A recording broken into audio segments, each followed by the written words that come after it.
Hello, everyone. Welcome to another great episode of the Yunusov Question. My name is Pulat Yunusov. I'm a litigator lawyer here from Toronto.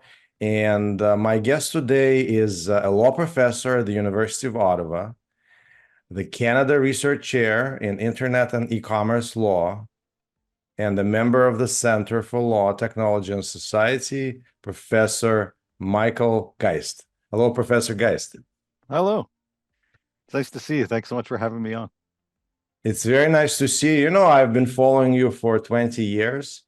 I think I told you about it, but 20 years ago, I built my first Linux box from off-the-shelf hardware, from off-the-shelf components. And I decided to never use Windows again because Microsoft was anti-open source and anti-freedom, as I thought back in the day. And I really liked Linux because to me, Linux embodied free software. That was a word back in the day. I don't know if anyone ever, says that anymore, free software. And I used Linux and I grew with Linux. Linux was awkward first, and then it got better. And then I gave up a few years later, and I switched to Mac, and I never looked back. Mac, of course, is not free software. So back in the day, you embodied this movement. There was a conflict between rights holders, intellectual property owners, and I would say a community of people who used software or used intellectual property. And the conflict was very simple. IP holders wanted to control their property, the intellectual property, as much as possible, and users wanted to have as much access to that intellectual property as possible. So that was the conflict, and it was very much up in the air. Things like DRM were discussed, and digital rights management and Napster and Kazaa and things like that, and people were accused of stealing. And there was a true debate between the likes of you and I think Lawrence Lessig also comes to mind as another big name in that arena. And then I feel like that whole debate subsided and slowly sort of transformed into something completely different and maybe disappeared. So what happened? What is the outcome of that big fight of the early 2000s? What is the scene today? What is the status today between these two groups, users and IP rights owners? Yeah, no, I mean, you bring me back when you start talking about some of those early days, and it is certainly true that for a long period of time in the early 2000s, up until I guess roughly when we saw legislation in Canada introduced and ultimately passed in 2012, this was an issue that I think preoccupied certainly individuals that were engaged in this, preoccupied the courts, where we had a number of cases. This will be 2024 is the 20th anniversary of the CCH case, which was really the landmark copyright case that had enormous impact for the 2 decades that would follow. And then, of course, governments sorting through some of those various contests. I would say, I guess, two things in response. I mean, in certain respects, at least in Canada, where much of that debate ended up was with the copyright reform that we saw in 2012, and it was legislation that I think certainly gave rights holders some of what they were asking for around, you mentioned digital rights management, and that those provisions largely emulating what we saw in the United States was included. But there were a range of other provisions that were included in the law that I think recognize that the arguments that have been made by users, have been made by the educational community, by librarians, by a whole range, as you suggest, there's a pretty wide range of different groups coming at this issue. And so we did see in Canadian law quite a number of very notable provisions that were designed to reinforce that copyright is a balance, that there are both user rights and creator rights, and that very notion of user rights articulated by the court became, I think, exceptionally important. So on the one hand, that particular era, I think, at least in Canada, culminates with court decisions that, as I say, are very strong in terms of technological neutrality and user rights, and from a legislative perspective, provide wins for all sides. Kind of legislation that left people a bit happy and a bit upset at the same time, which probably suggests that you've done a decent enough job trying to strike a balance. It's interesting that this is where you start, because if I think about where things are at right now, I think we're on the cusp of relitigating, so to speak, not necessarily in the courts, although potentially there, some of these same kinds of questions. And it comes up now, I think, in the context of AI. And we're seeing some of the same sorts of issues arise when it comes to generative AI systems, inclusion in large language models, the outputs that these AI systems develop. And to me, there are many of the same kinds of arguments where, once again, rights holders arguing about limited use of their work, requirements for licenses and the like, and parties on the other side saying, well, hold on a second, this is new wine in old bottles. Is the same issue that we've been dealing with in terms of ensuring that we can support innovation, that there are user rights, and user rights may well include some of those abilities to learn, even if we're dealing with a machine. And we haven't seen all of that stuff sorted out yet. I think we're at the very beginning of that, but it feels as if we're in some ways almost entering a new era where some of those same kinds of questions are rising, but with new technologies. Intellectual property is an interesting beast in law. It's very different from contracts. It's very different from real property. It's very different from traditional property. It's a creature of statute. It's not part of our common law tradition. It had to be invented by the legislature. And it had to be written from scratch. Yet, law around IP is some of the most intense law, if I can put it this way. For example, criminal penalties follow violations of IP rights in some cases. This is really intense. We created criminal consequences for people who download movies online.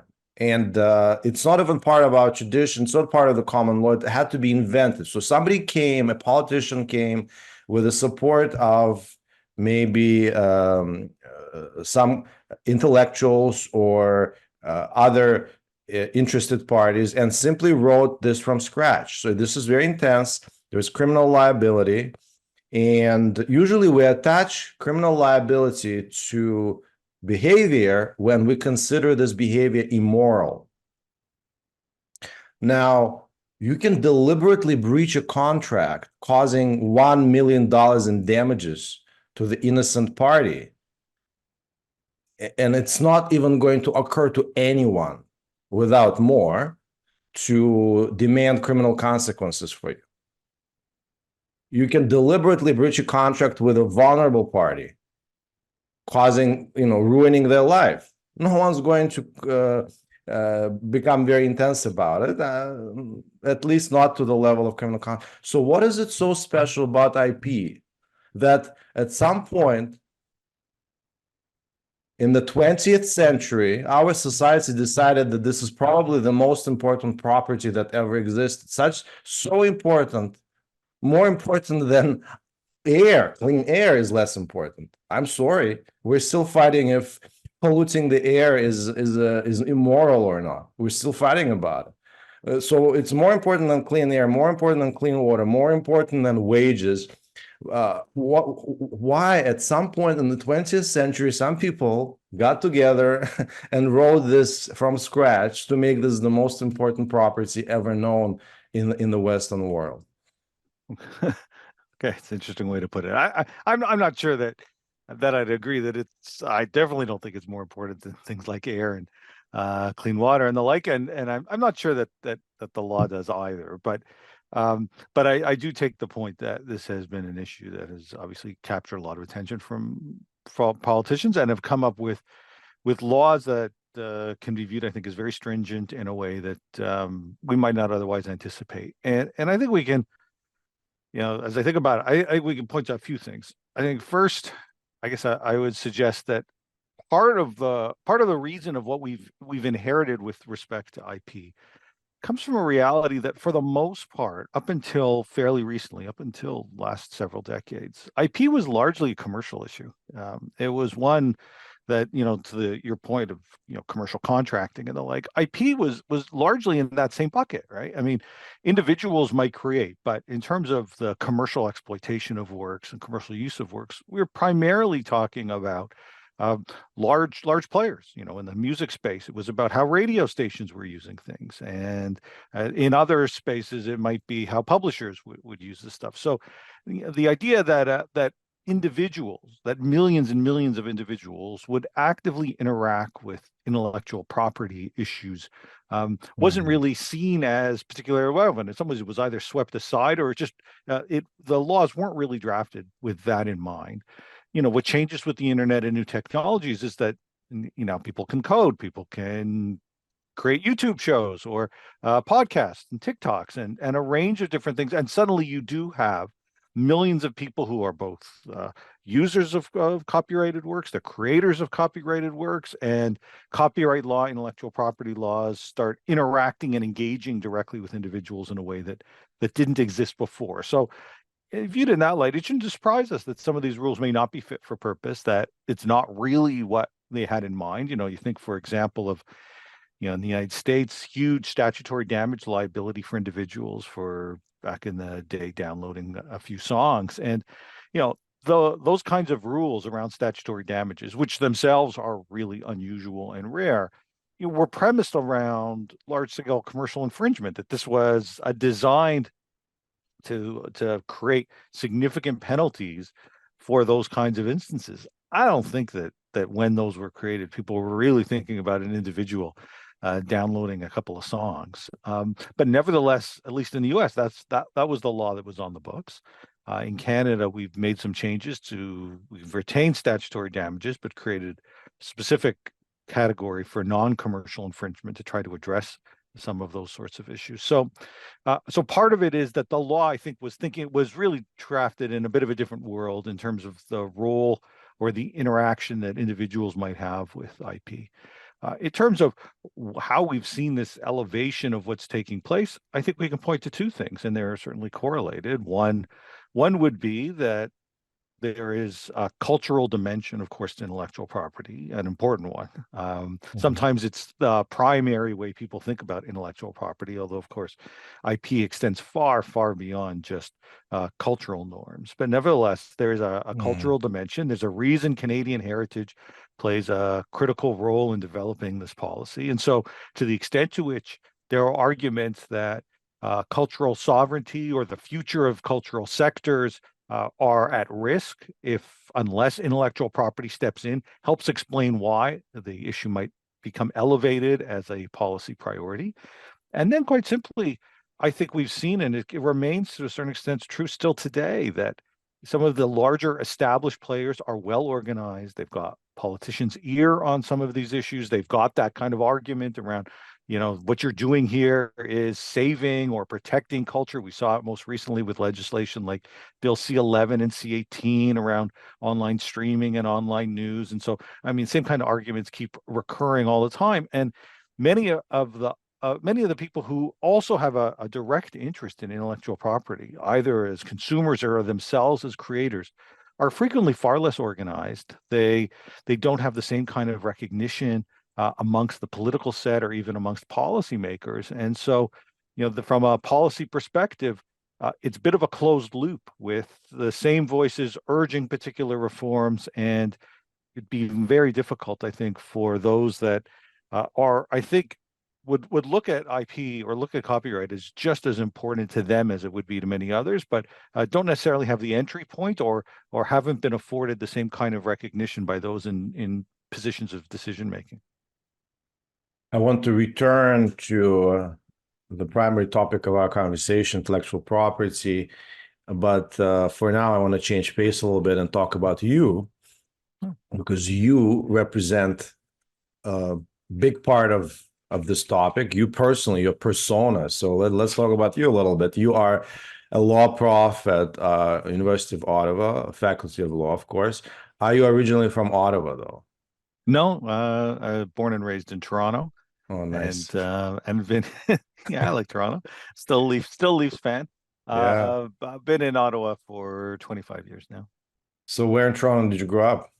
I grew up in North York, Okay. with a typical kind of suburban life in Toronto, and like Toronto a lot. And frankly, didn't necessarily anticipate or envision being elsewhere, although I did graduate studies in a number of different places. And once I decided that the academic route was the path that I was most interested in wanting to take, Hmm. uh, there are a limited number of those kinds of positions. I taught for a year at Dalhousie, but ultimately was able to get a position at Ottawa, and I guess I would say came at a really good time. I joined the faculty in the late 1990s, at the very time that some of these issues, the internet and Yeah. technologies, were really starting to take off, and Ottawa was a perfect place Mhm. to do that. And so, from my end, from a career perspective, it's been a true blessing. It's been fantastic. And from a family perspective, Ottawa was always this proverbial place Mhm. a great place to raise a family. And it turns out that that's true.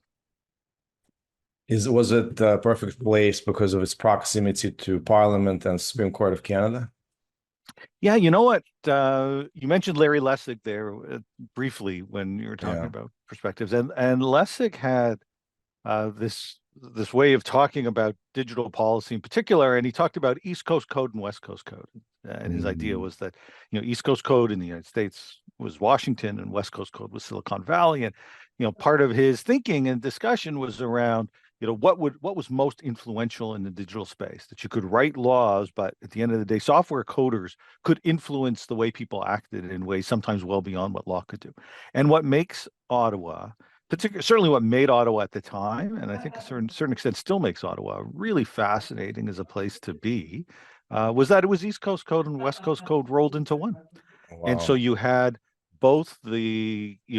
what at the time people were talking about Silicon Valley North. That's diminished a bit, but yeah, the Nortels and the JDS Uniphases. Now you have Shopify. So certainly Mhm. there's been a notable tech presence in the National Capital Region. But even more, there was, of course, the East Coast code, so to speak, and the proximity. I mean, proximity of the court is nice. I mean, we have access to judges within the law school, and people have the Mhm. ability to attend to the court regularly. But it's more, I think, policymakers and politicians where I appear very regularly before House of Yeah. Commons and Senate committees, and it's easy to say yes when you're local. It's Yeah. easy if someone reaches out and wants to meet and talk about things when you're in the city. So there are definitely some advantages, especially if you're focused on things like policy, to be in Ottawa.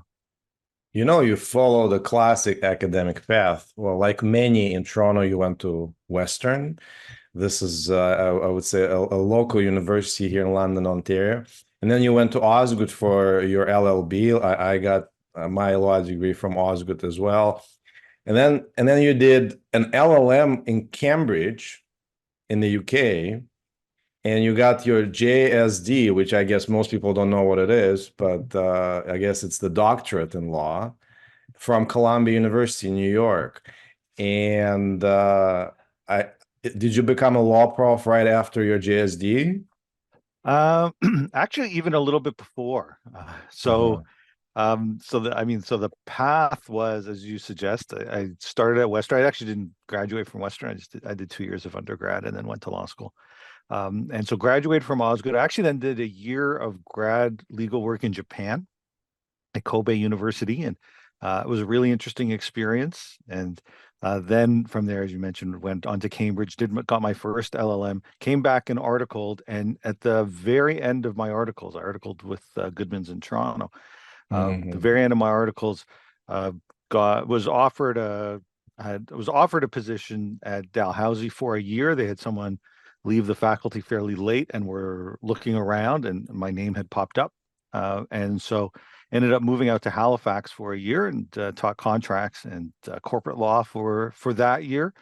But ended up then going out to the New York area. My wife is a family physician, and she was finishing her residency in Toronto, so it was a bit of a commuting thing in Halifax. And New York's one of these great equalizers, so we went out to Columbia, and I got a second LLM and got my doctorate from Columbia. And as you suggest, from there, ended up at Ottawa and been here for like 25 years or so. I bet that you crossed paths with another guest of my show in New York when you did your SJD, and I'm talking about Lauren Sawson. Yeah, of course. Well, we actually didn't. Yeah, of course, we didn't actually cross paths uh, in New York. He predated me at Columbia, but we were both Oh, had the you same weren't there at the position. same time? You were not We there at weren't the same. we weren't there. We were all good at the same time. We were not there at the same time. We both were what's known as an Oh, associate in law at Columbia. So we both did, oh. which meant that you were teaching legal research and writing and doing your doctoral work. And so he had been there just before me. And I remember reaching out to him specifically before I went as part of this associateship in law program.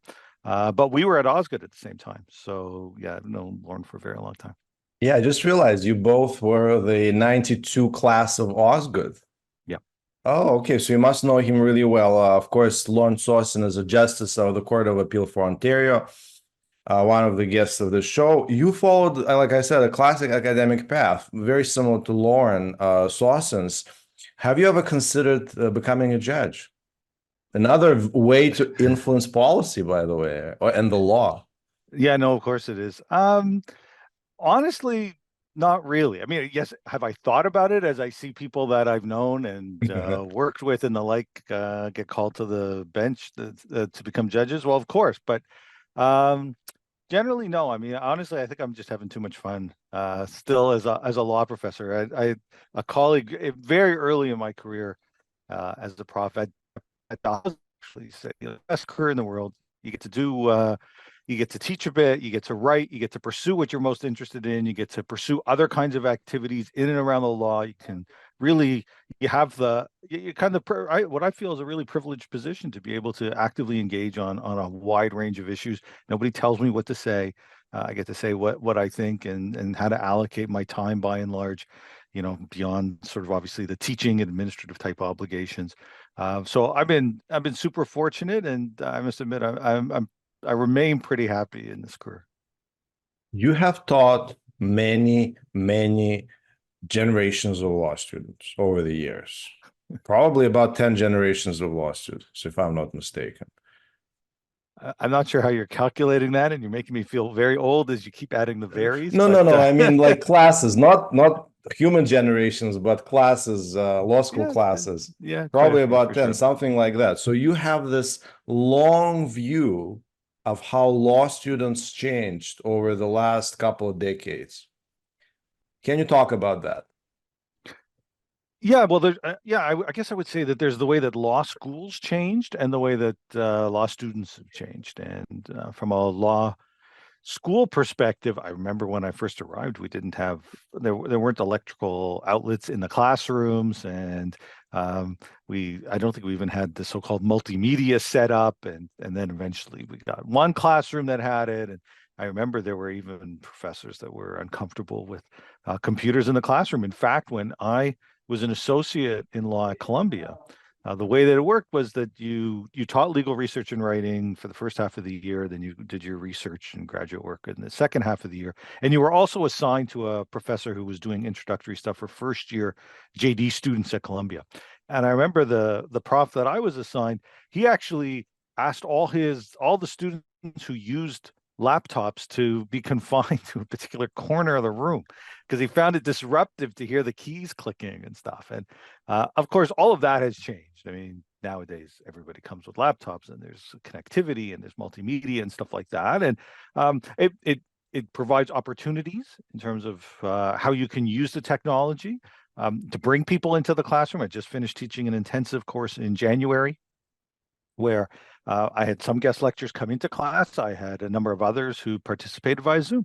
And people can give you the hour, but they can't necessarily give you much more than that. And so it was great, and it really enhanced, I think, the experience for the students in the classroom. So I think the law school environment's changed a lot.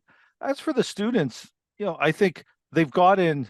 Well, I keep getting older, and they seem to stay roughly the same age. But I would say that one of the things that I think that we do see is that they come now with more experience than Mhm. certainly was the case early on. And I think that reflects that this has become, even as we have more law schools, it still becomes an increasingly competitive place to be. And so get more and more students that come with graduate degrees, and particularly given that we've got a very strong technology law program at the University of Ottawa, I think the strongest in the country.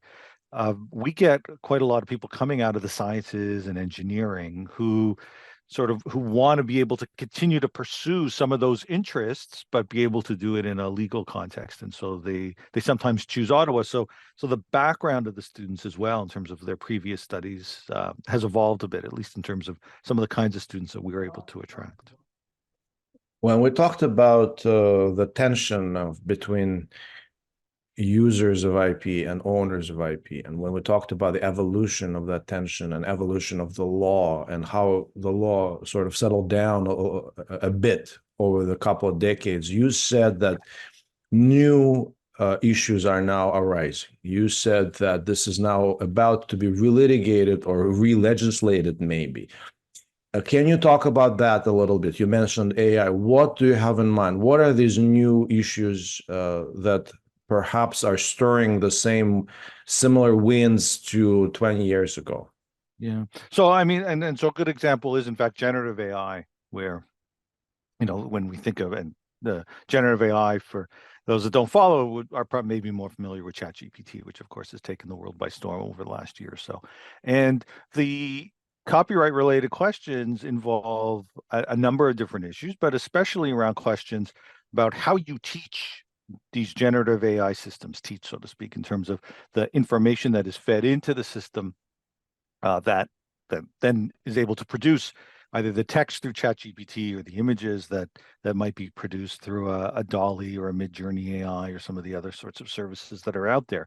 And so the questions of, do you need a license to do that? Is that fair use or fair dealing to use it? Is this roughly the same as the scraping or indexing that took place by search engines to identify that content, and they're not republishing the same content, they're simply using it to identify where it's located and send people on their way. In this instance, they're using the same materials to engage essentially in statistical analysis and probability to begin to produce the kinds of things that a generative AI system produces. So, is inclusion within the large language models that are used to so-called teach these systems? How does copyright interact or intersect with that? And that's sort of the input side, and then there's the output side. And so when you think about the text that a ChatGPT might generate or the images that it might generate, and at times it may look very similar to some pre-existing text. Is that infringing? You take a look under the hood to see how the technology itself functions. And for the most part, it seems that it's likely not. But nevertheless, we've seen now a lot of cases. So there's quite a large number, especially in the United States, but also in the UK, of class action lawsuits, some really prominent ones that are essentially suing some of the largest AI providers, at times for the inclusion of their materials and at times for the outputs themselves.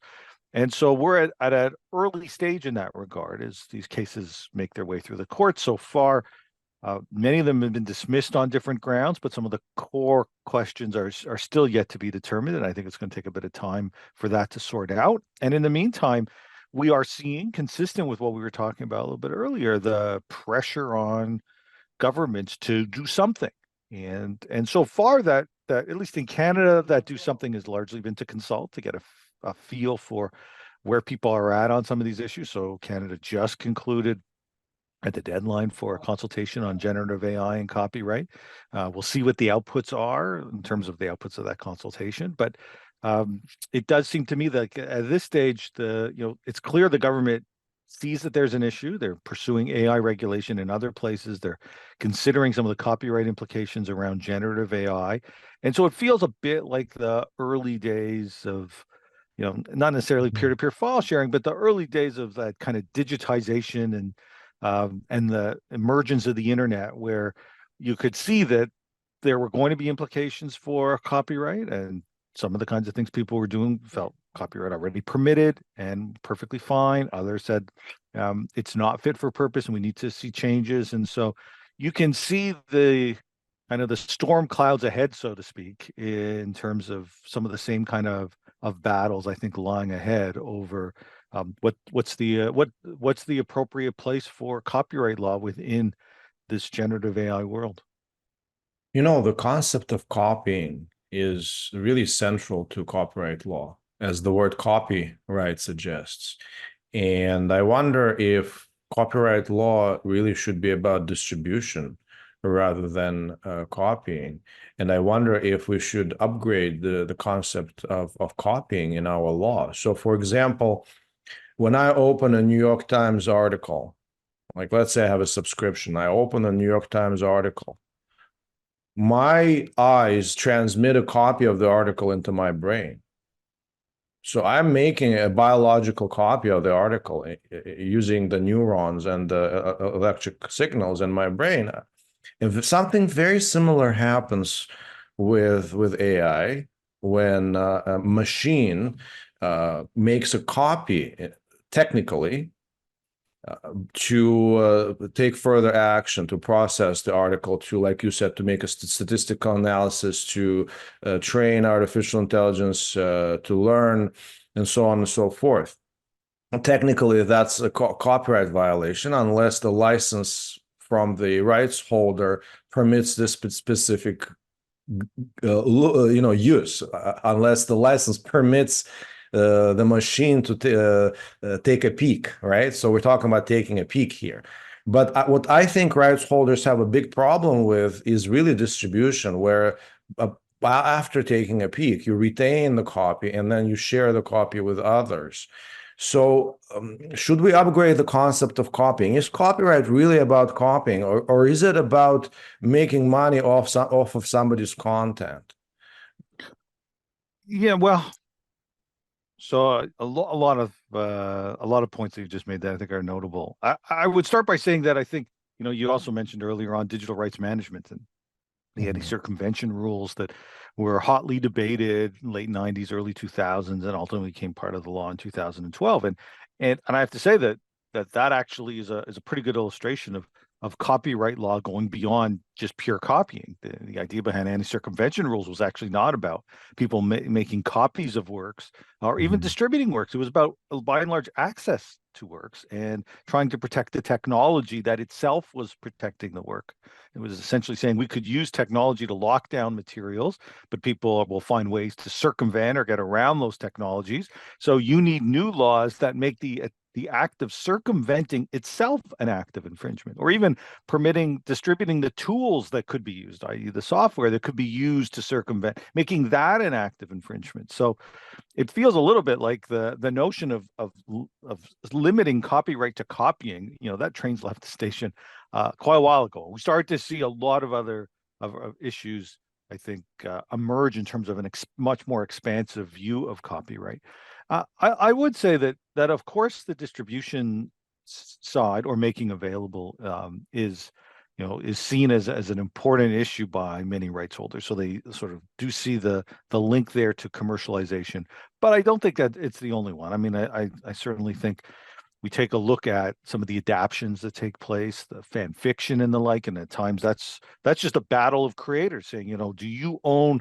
It's not even the distribution side. Do you own the right to these ideas or the Yeah. manifestation of these ideas in a way that you can prevent someone else from engaging in some of that same kind of activity? And of course we have seen. I mean, it's a simple reality. We have seen cases, especially around the file sharing side, where the focus is not on the person doing the distributing, it's on the person that's accessing, and saying that mere access is itself infringement as well. So, downloading without authorization, it may lead you to receive a demand letter from someone via the notice and notice system saying, hey, you need to pay up. And so we've seen a lot of that. We've seen in Canada still today. So I think, I think one of the things that we've seen over the last number of decades really is this massive expansion, not just in terms of copyright, in terms of who it applies to. We talked about that earlier, moving from sort of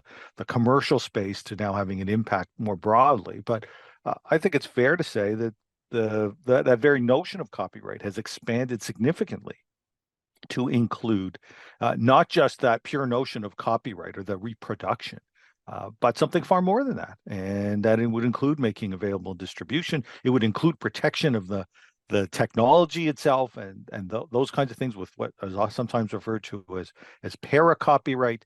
And frankly, if you take a look at even some of the legislation we've seen around, let's say like C18 in the news, that very notion of linking to content, and now we're not even talking about this. We're not talking. I have a hard time explaining what it is we're talking about from a copyright law perspective there, but certainly some of the discussion around C18. This was the online news bill that sought to bring in Facebook and Google to force them to pay news outlets for linking to content. Well, I mean, this notion that there's a right associated with linking to content that maybe an IP right or a quasi IP right or some sort of right. There's got to be some right there, if this is the case. Has become part of the discourse, and so it points to a much more expansive vision that some have for what copyright is or should be doing. I have to tell you a story in connection with claiming rights over linking. I think you might be interested in it. Before the pandemic, the Law Society of Ontario had a linking prohibition in its terms of service on its website. There was a provision in the terms of service that said you had to get the Law Society's consent to link to any page of our website other than the homepage.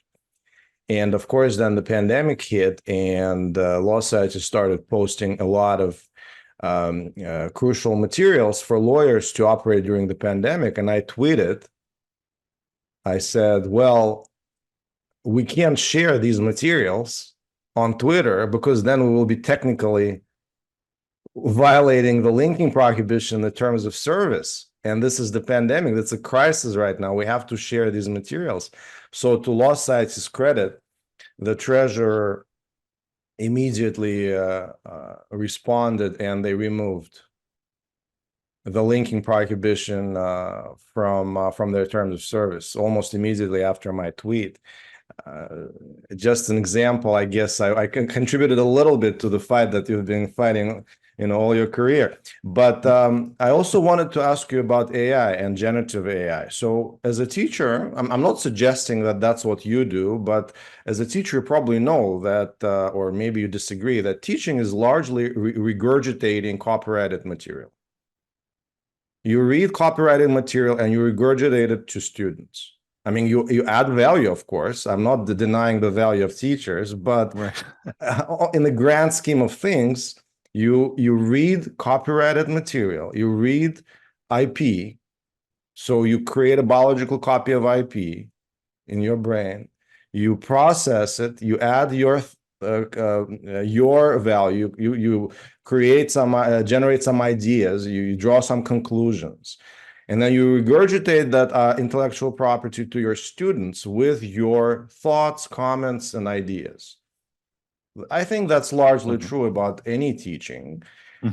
Isn't this the exact same thing that generative AI does? So how is that an IP issue then?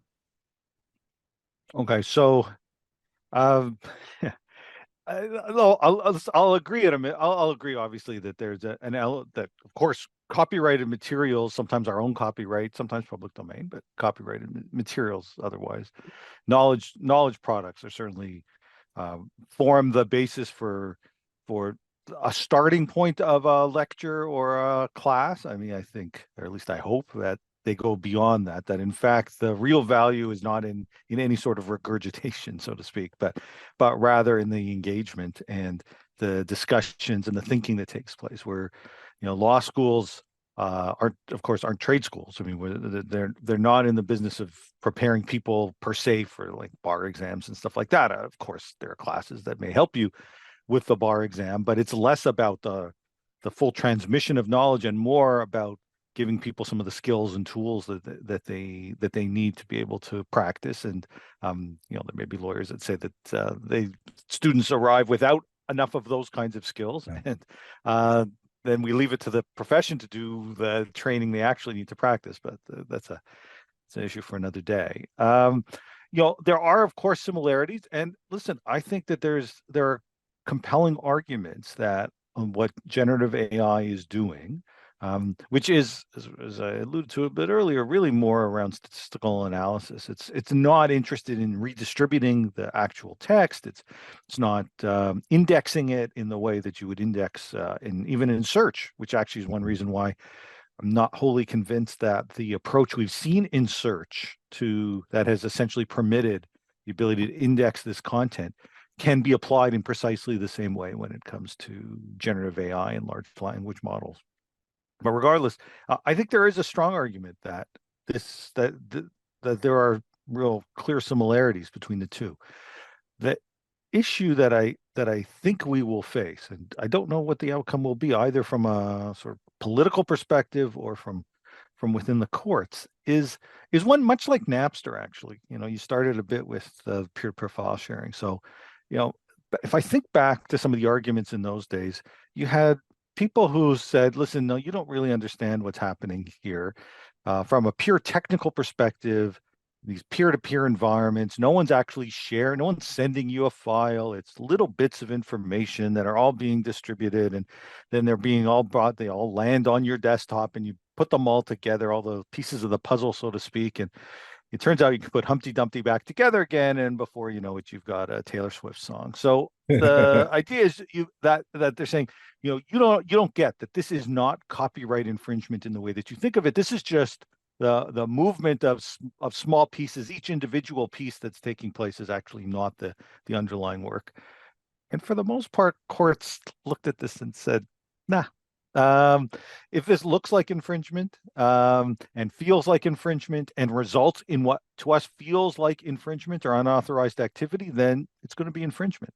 And I do wonder the extent to which we will head down a similar path when it comes to AI, around some of the generative AI, where certainly those from the technical community will make, I think, very strong arguments to say, here's what's actually taking place. So here's why what is happening is no different than an individual just consuming large amounts of content and not and then using that content to be able to produce new kinds of content on that basis. And this is just technology that's now enabled this in a way that wasn't allowed before.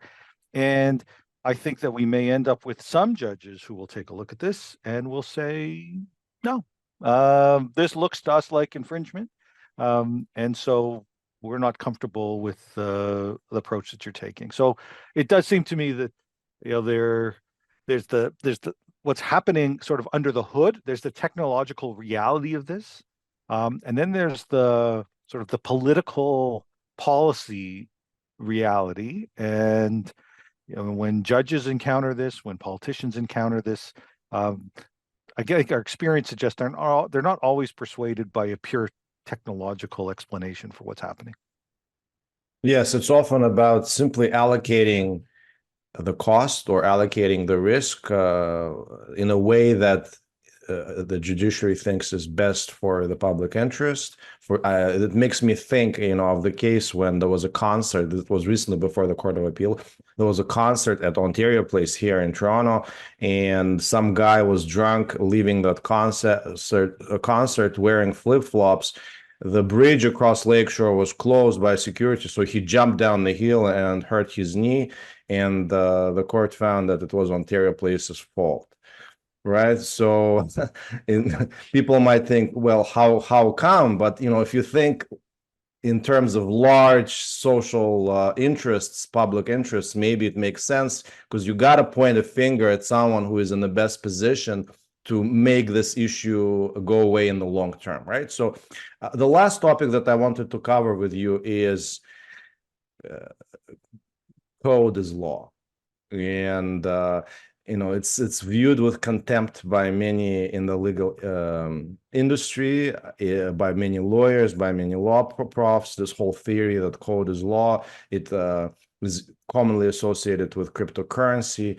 But when you spoke about DRM, I couldn't help thinking that DRM was an application of the same idea, where the other side now tried to use technology to achieve what law couldn't achieve, to supersede law, to say, try me, maybe you have the right to copy this work, maybe you don't. I don't know. We haven't litigated it yet, but you know what? I'm just going to use DRM and I'm going to close this issue because you're not going to copy because of code, not because of law. So essentially, IP owners said code is law way before crypto users.